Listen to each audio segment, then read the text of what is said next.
Hello friends, எல்லோரும் எப்படி இருக்கீங்க? நான் உங்கள் விஜி. இன்றைக்கி உங்களுக்கு ஒரு அரைச்சி விட்ட கூட்டு. இது சௌச்சௌ வச்சு நான் பண்ணியிருக்கேங்க. இந்த கூட்டு செம்மையாக இருக்கும். இது சாதத்தில் போட்டு நெய் போட்டு பிசைஞ்சு சாப்பிட்டோன்னா அப்படி இருக்கும்.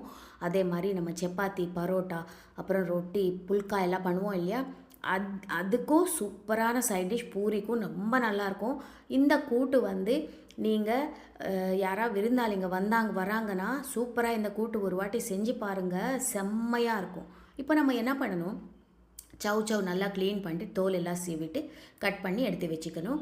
இப்போது குக்கரில் 1 கப்பு பாசிப்பருப்பு, ஒரு 2 ஸ்பூன் கடலைப்பருப்பு எடுத்துக்கோங்க. கடலைப்பருப்பு 2 ஸ்பூன் போதும். இதில் 1 தக்காளி பழம் போட்டுக்கோங்க.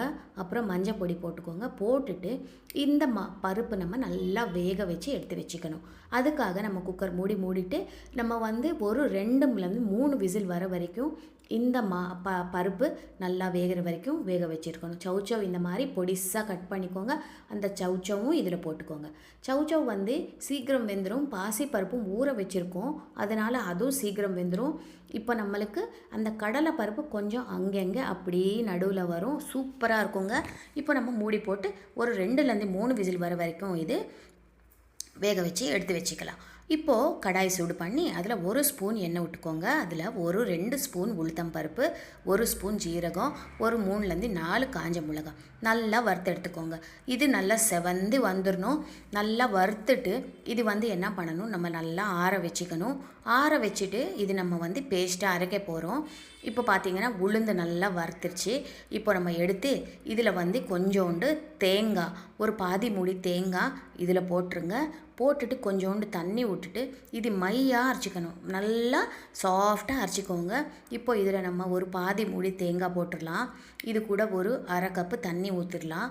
தண்ணி ஊற்றிட்டு நம்ம இது நல்லா மிக்சியில் போட்டு அரைச்சி வச்சுக்கணும். இப்போ நம்ம பருப்பு ஒரு பக்கம் வெந்துருச்சு. நம்ம கூட்டுக்கு தேவையான பேஸ்ட்டும் நம்ம ரெடி பண்ணி வச்சுட்டோம் இல்லையா. இப்போ சட்டுன்னு நம்ம கூட்டு செஞ்சிடலாம். கடாய் சூடு பண்ணி 1 ஸ்பூன் இல்லைன்னா 2 ஸ்பூன் எண்ணெய் விட்டுக்கோங்க. இதில் கடுகு போட்டுக்கோங்க, ஜீரகம் போட்டுக்கோங்க, காஞ்ச மிளகா, அப்புறம் பெருங்காயத்தூள் கண்டிப்பாக போட்டுக்கோங்க, அப்புறம் கருவேப்பிலை எல்லாம் போட்டுட்டு தாளித்து விட்டுக்கோங்க. கடுகு நல்லா வெடிக்கணும். அவசரப்பட்டு பருப்பு கொட்டிடாதீங்க.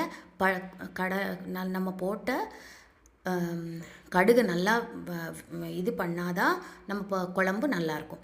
இப்போ நம்ம இதில் காஞ்ச மிளகாவும் கருவேப்பிலையும் போட்டுடலாம். பெருங்காயத்தூள் நான் சொன்ன மாதிரி மறக்காதீங்க, இதுதான் ரொம்ப சுவையாக இருக்கும். நம்ம ஸ்மெல்லு வாசனை ரொம்ப நல்லாயிருக்கும்.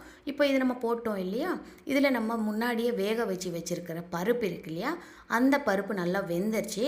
அது இதில் நம்ம இப்போ கொட்டிடலாம். பருப்பு நல்லா குழஞ்சி வெந்துருச்சு பார்த்தீங்களா. அப்படியே சௌச்சவும் நல்லா வெந்துருச்சு. இது நம்ம இப்போ போட்டுட்டோம் இல்லையா, இதில் நம்ம அரைச்சி வச்சுருக்கோம் இல்லையா பேஸ்ட்டு, அதில் கொஞ்சம் கூட தண்ணி போட்டு மிக்சியும் கழுவிட்டு அந்த தண்ணி கூட இந்த பேஸ்ட்டும் நம்ம தேங்காய் பேஸ்ட் அரைச்சி வச்சுருக்கோம் இல்லையா அது போட்டுருங்க. அப்போ ருசிக்கேற்ப உப்பு போட்டுக்கோங்க. அவ்வளோதாங்க. இந்த சௌச்சௌ கூட்டு நல்லா கொதிக்கணும். மணக்க வீடு ஃபுல்லாக அப்படி ஒரு ஸ்மெல் வரும், சூப்பராக இருக்கும். இந்த பேஸ்ட்டும் நம்ம இப்போ இதில் கொட்டிட்டோம். இப்போ நம்ம என்ன பண்ணணும், நல்லா ஒரு வாட்டி கிளறி விட்டுட்டு உப்பு போட்டுக்கோங்க. உப்பு நம்ம இப்போ தான் போடுறோம், அது பார்த்து எவ்வளோ வேணுமோ அவ்வளோ ருசிக்கேற்ப போட்டுக்கோங்க. இப்போ நல்லா மெலிசாக கட் பண்ண கொத்தமல்லி இது மேலே இப்படி தூவிடுங்க. பார்த்திங்களா அந்த கலர், அந்த டெக்ஸ்சர் எப்படி இருக்குது. இது நம்ம சாப்பிடும் போதும் அதே ருசியோட செம்மையாக இருக்கும். இது கண்டிப்பாக நீங்கள் ட்ரை பண்ணி எப்படி வந்ததுன்னு எனக்கு கமெண்ட் சொல்லுங்கள். அடுத்த வீடியோவில் உங்களை சந்திக்கிற வரைக்கும் நான் உங்கள் விஜி. சப்ஸ்கிரைப் பண்ண மறக்காதீங்க. லைக் பண்ணுங்கள், ஷேர்